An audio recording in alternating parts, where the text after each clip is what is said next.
Good morning everyone. आज के इस वीडियो में हम लोग पढ़ेंगे class 11 physics properties of bulk matter का बहुत ही important question modulus of elasticity. Modulus of elasticity क्या होता है, इस चीज को समझने के लिए पहले हम लोग हुक्स लॉ को समझते हैं, उसके बाद ही हम लोग इस टॉपिक को करेंगे। देखिए, हुक्स लॉ के बारे में आपको डिटेल पढ़ाया जा चुका है कि हुक्स लॉ क्या होता है, उसको हम लोग कैसे डिराइव करते हैं। ठीक है, अब हुक्स लॉ में हम लोगों ने क्या पढ़ा था? हुक्स लॉ में हम लोगों ने पढ़ा था कि strain proportional to stress.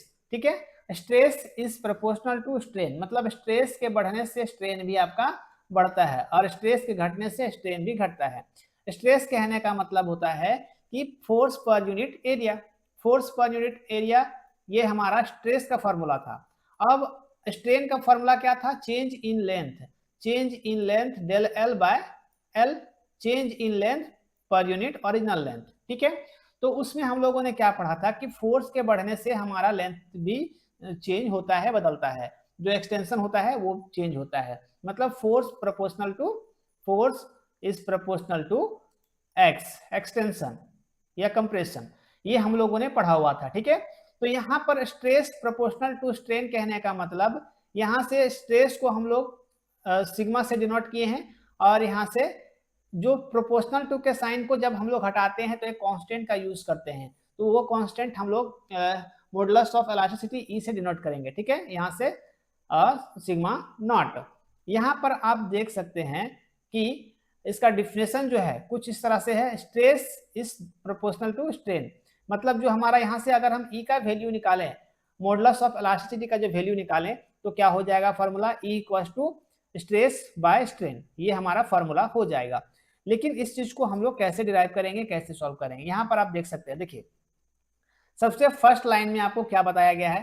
Properties of a material to resist deformation when a force is applied. देखिए, जब हम किसी भी इलास्टिक बॉडी में, इलास्टिक बॉडी हम लोग क्यों बोल रहे हैं? क्योंकि जब हम लोग इससे पिछला टॉपिक पढ़े हुक्स लॉ, तो हुक्स लॉ किसके बारे में स्पेशली बोला गया उसमें? तो इलास्टिक बॉडी के लिए बोला गया, इलास्टिक लिमिट के बारे में, है ना। इलास्टिक लिमिट से कम मतलब इलास्टिक बॉडी के बारे में। जब हम इलास्टिक बॉडी में फोर्स लगाते हैं तो उसके मटेरियल में क्या होता है? कुछ चेंजेस होता है ना।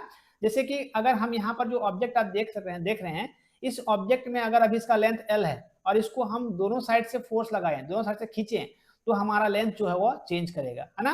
तो properties of a material to resist deformation when a force is applied, जब हम किसी भी मटेरियल में किसी भी बॉडी में फोर्स लगाते हैं तो हमारा वो बॉडी जो है रेजिस्ट डिफॉर्मेशन कहने का मतलब है उसमें कुछ चेंजेस देखने को मिलता है आपको। उसका लेंथ चेंज करेगा, उसका शेप चेंज करेगा या फिर उसका वॉल्यूम चेंज करेगा, तो लगभग आपको चेंज होते हुए देखने को मिलेगा इलास्टिक बॉडी में। ठीक है, अब यहाँ पर आप देख सकते हैं जो हमारा मॉडुलस ऑफ इलास्टिसिटी है वो रेशियो है, ratio of stress by strain with in elastic limit.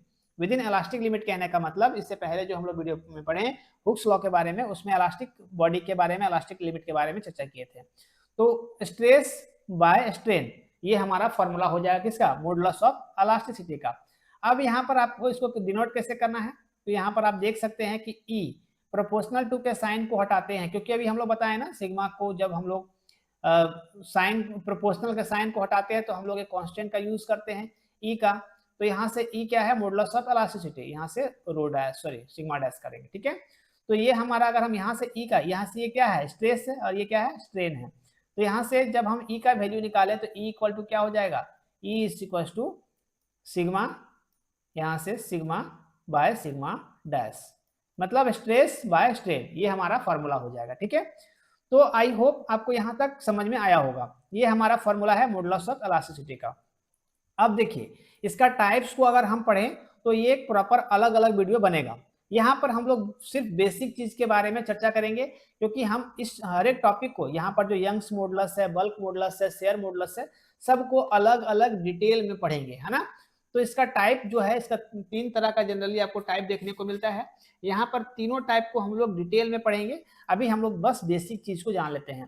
Types of modulus of elasticity, heading आपको क्या लिखना है? Types of modulus of elasticity. यहाँ से फर्स्ट नंबर में है यंग्स मॉडुलस, जिसको हम लोग y से डिनोट करेंगे। ठीक है, तो यंग्स मॉडुलस जो फॉर्मूला होता है normal stress by longitudinal strain. देखिए, अभी एक ऑब्जेक्ट आपको दिख रहा है, यहाँ पर यंग्स मॉडुलस में क्या होगा? Change in length.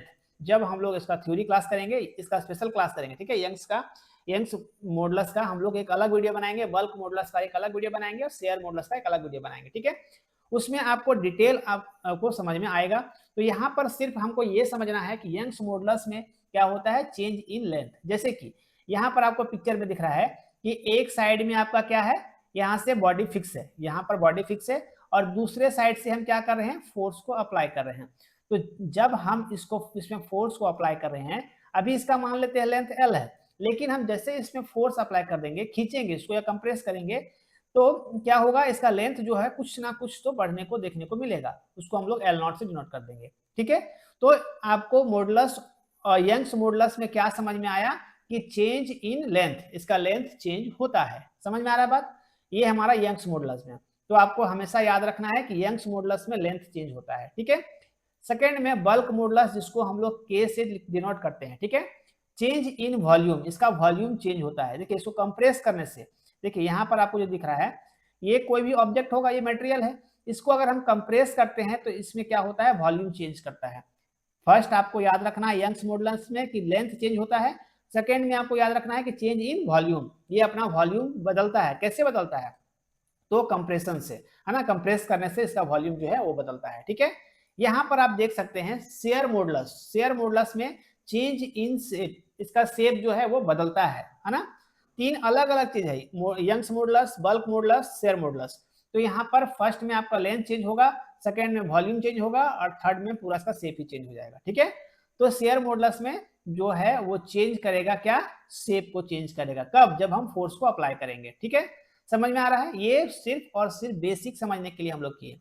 अब इसका एक अलग प्रॉपर वीडियो आएगा, उसका सबको आपको जरूर ध्यान से सबको करना है। मेरे चैनल को अगर आप सब्सक्राइब नहीं किए हैं, सब्सक्राइब कर लेंगे और बेल आइकन को प्रेस कर लेंगे, जिससे मेरा अपडेट सुबह 10 बजे जो है वो सबसे पहले आप तक पहुंचेगा और आप उस वीडियो से लाभ उठा पाओगे, सीख पाओगे। जो बच्चे नए होंगे जरूर से मेरे चैनल को सब्सक्राइब कर लेंगे। देखिए अब मॉडुलस ऑफ इलास्टिसिटी, जिसका एसआई यूनिट क्या होता है, पास्कल, जिसको हम लोग पीए से डिनोट करते हैं और इसको हम लोग लिख सकते हैं न्यूटन पर मीटर स्क्वायर, ठीक है। ये मॉडुलस ऑफ इलास्टिसिटी का होगा। समझ में आ रहा है। अब यहाँ पर आपको इंपॉर्टेंट पॉइंट्स दिया गया है। जब मॉडुलस बढ़ेगा, जब मॉडुलस बढ़ेगा तो मोर रिजिड होगा, मतलब और भी कठोर होगा, है ना। और जब मॉडुलस डिक्रीज करेगा, ये इंक्रीज करने से मोर रिजिड, मतलब और भी कड़ा होते चला जाएगा। लेकिन जब मॉडुलस डिक्रीज होगा, घटेगा, तो मोर इलास्टिक हो जाएगा, इजिली डिफॉर्मेबल। तो ये आसानी से इसको हम लोग मोड़ सकते हैं, ठीक है। कोई भी रिजिड बॉडी को हम लोग यहाँ पर देखिए, मोर रिजिड कहने का मतलब कि वो बहुत ही कठोर बन जाएगा, उसको मोड़ना पॉसिबल नहीं होगा। लेकिन जो मॉडुलस, जब मॉडुलस डिक्रीज करेगा तो उसको हम क्या कर सकते हैं, मोड़ सकते हैं आसानी से, है ना। अब यहाँ पर valid only with in elastic limit, ये कहाँ पर वैलिड होगा, इलास्टिक लिमिट पर। अब इसके आगे आपको एग्जाम्पल में देखने को मिलेगा कि हाई मॉडुलस या फिर मोर रिजिड क्या होगा और मोर इलास्टिक क्या होगा। देखिए इसका एग्जाम्पल आपको क्या देखने को मिल रहा है, यहाँ पर आप एग्जाम्पल में देख सकते हैं स्टील। स्टील को हम जब, स्टील क्या है, एक हाई मॉडुलस है, वेरी रिजिड। स्टील क्या होता है, बहुत ही रिजिड होता है। तो इसको डिफॉर्मेबल करना, मतलब इसको मोड़ना आसान नहीं होता है ना। ये एक एग्जाम्पल होगा किसका, हाई मॉडुलस का। लेकिन लो मॉडुलस जो होगा उसका एग्जाम्पल क्या होगा, रबर। रबर एक लो मॉडुलस है, मतलब इजिली स्ट्रेच, इसको हम आसानी से मोड़ सकते हैं, ठीक है। आप रबर को आसानी से मोड़ सकते हो, क्यों, क्योंकि ये लो मॉडुलस है। समझ में आ रहा है। और हाई मॉडुलस जिसको हम आसानी से मोड़ नहीं सकते। तो आई होप आपको ये पूरा वीडियो समझ में आया होगा। कहीं भी अगर आपको डाउट है, बेझिझक आप लोग कमेंट कर सकते हो। और इस तरह का वीडियोस मेरे चैनल पर रेगुलर अपडेट होते रहते हैं, इसलिए आप मेरे चैनल को सब्सक्राइब कर लोगे और वीडियो को जितना हो सके अपने दोस्तों के साथ शेयर करोगे, ताकि वो भी मेरे साथ जुड़ करके बेहतर से बेहतर तरीके से पढ़ सकेंगे और सीख सकेंगे।